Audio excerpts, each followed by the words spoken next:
وَإِذَا قِيلَ لَهُمْ تَعَالَوْا، اور جب ان سے کہا جائے کہ آؤ معافی چاہنے کے لیے رسول اللہ کے دربار میں آؤ، یستغفر لکم رسول اللہ، رسول اللہ تمہارے لیے معافی چاہیں، لووا رؤوسہم، تو اپنے سر گھماتے ہیں، ورأیتہم یصدون وہم مستکبرون، اور تم انہیں دیکھو کہ غرور کرتے ہوئے منہ پھیر لیتے ہیں۔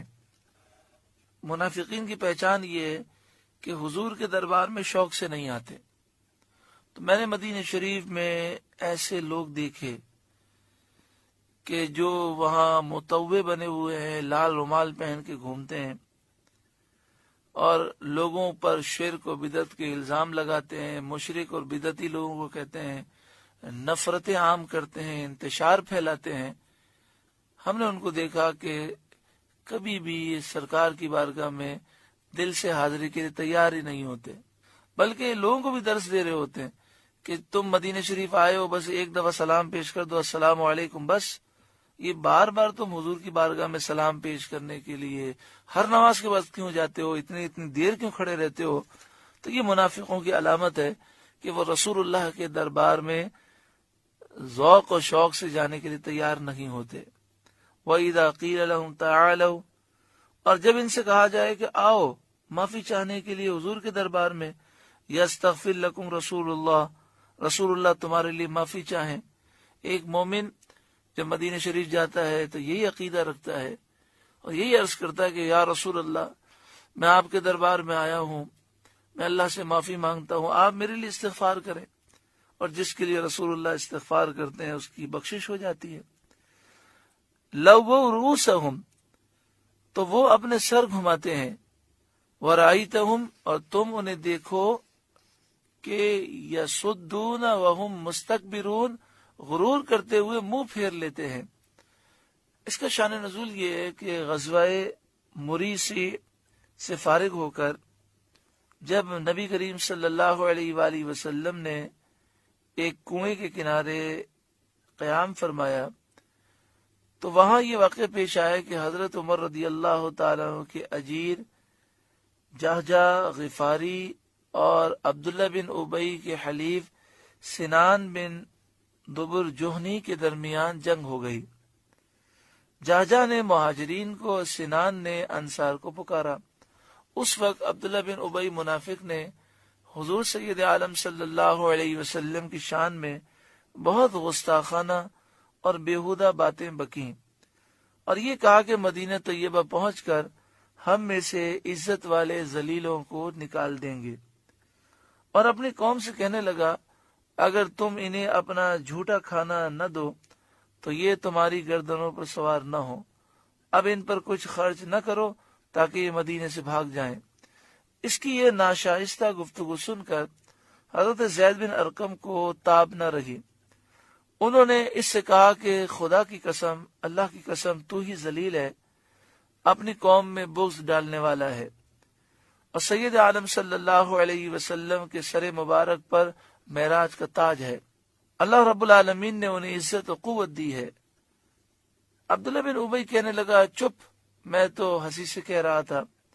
حضرت زید بن ارقم نے یہ خبر حضور صلی اللہ علیہ وآلہ وسلم کی خدمت میں پہنچائی۔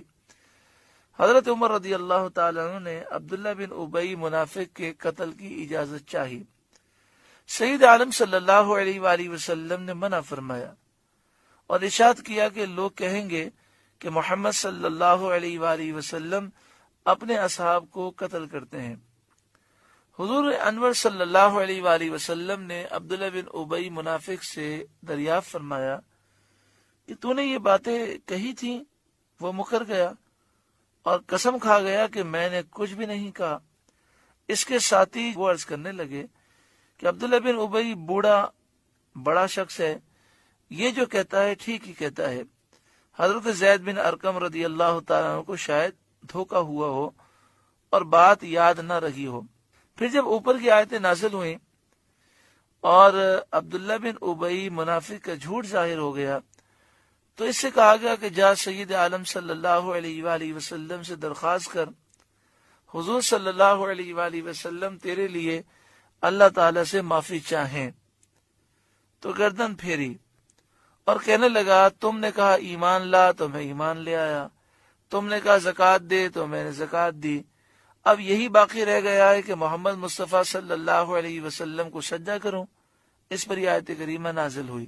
ذرا انداز دیکھیں، اس سے کہا گیا کہ حضور کے دربار میں جا، حضور تیرے لیے اللہ سے معافی مانگیں گے، تو اسے جواب کیا دیا؟ تم نے کہا ایمان لا تو میں ایمان لایا، تم نے کہا زکوٰۃ دے تو میں نے زکوٰۃ دی، اب یہ باقی رہ گیا کہ میں حضور کو سجدہ کروں۔ یعنی یہ فوراً بات کو شرک پہ لے گیا۔ آج کل کے منافقین کا بھی یہی حال ہے، حضور کی تعظیم کی بات کریں تو فوراً لے جاتے ہیں یہ تو شرک ہے۔ تو اس نے کہا اب یہی باقی رہ گیا ہے کہ محمد مصطفیٰ صلی اللہ علیہ وسلم کو سجدہ کروں۔ یعنی یہ منافقین اپنے آپ کو توحیدی کہتے تھے، اور صحابہ کرام پر بلکہ خود نبی اکرم صلی اللہ علیہ وآلہ وسلم پر انہوں نے شرک کے الزامات لگائے، کیونکہ مسلمان شرک سے ڈرتا ہے۔ تو جب تعظیم مصطفیٰ کو، ذکر مصطفیٰ کو، شان مصطفیٰ کو شرک کہہ دیا جائے تو یہ سمجھتے مسلمان ڈر جائے گا اور وہ دور ہو جائے گا۔ اس طرح مسلمانوں کے دلوں سے حضور کی تعظیم نکالنے کی وہ کوشش کرتے ہیں، لیکن یہ ناکام ہوئے ہیں اور انشاءاللہ آئندہ بھی یہ ناکام ہوں گے، کیونکہ مسلمان سمجھتا ہے کہ تعظیم مصطفیٰ شرک نہیں ہے۔ جب مسلمان کا عقیدہ یہ ہے کہ اللہ وحدہ لا شریک ہے، اللہ کے سوا کوئی خدا الہ معبود نہیں، اور اللہ کی عطا سے حضور کی شان ہے، حضور کی عظمت ہے، یہ ساری طاقتیں اللہ کے اذن سے ہیں، جب یہ عقیدہ ہے تو شرک کا کوئی سوال ہی پیدا نہیں ہوتا۔ تو اس زمانے کے منافقین کی بھی عادت تھی اور آج بھی یہ عادت ہے، تعظیم مصطفیٰ سے روکنے کا طریقہ یہ ہے کہ شرک کا الزام لگا دیا جائے۔ اسی طرح حدیث پاک میں یہ بھی ہے کہ عبداللہ بن ابی کا بیٹا سچا عاشق رسول، صحابی رسول ہیں، وہ مدینہ منورہ کے راستے میں کھڑے ہو گئے۔ جب عبداللہ بن ابی آیا تو اسے گریبان پکڑ لیا اور کہا کہ تو نے یہ بکواس کی ہے، اور تلوار اس کی گردن پہ رکھی۔ تو پہلے تو یہ شور مچانے لگا، کہنے لگا ہاں میں نے کہا ہے، تو کون ہوتا ہے، تو کیسی باتیں کرتا ہے؟ تو کہا میں تیری گردن اتار دوں گا۔ تو یہ کانپ گیا۔ پھر انہوں نے کہا کہ تو کہے کہ میں سارے ذلیلوں سے زیادہ ذلیل ہوں، کتوں سے زیادہ، خنزیروں سے زیادہ، بندروں سے زیادہ، ہر ذلیل چیز سے بھی زیادہ میں ذلیل ہوں۔ تو یہ ڈر کے مارے یہ الفاظ کہتا رہا۔ پھر آپ کہنے لگے کہ میرا دل ٹھنڈا نہیں ہوا، میں جب تک تیری گردن نہ اتار دوں تب تک میرا چین نصیب نہیں ہوگا۔ تو نبی اکرم صلی اللہ علیہ وآلہ وسلم کا گزر ہوا، آپ نے منع فرما دیا۔ اللہ تعالیٰ کی شان، عبداللہ بن ابی منافقوں میں سردار اور اس کے بیٹے وہ سچے عاشق رسول۔ اللہ تعالیٰ ہم سب کو ایمان کی دولت عطا فرمائے اور ایمان پر ثابت قدمی نصیب فرمائے، ہماری اولاد، ہماری نسلوں کو بھی درست عقیدے پر ثابت قدمی نصیب فرمائے۔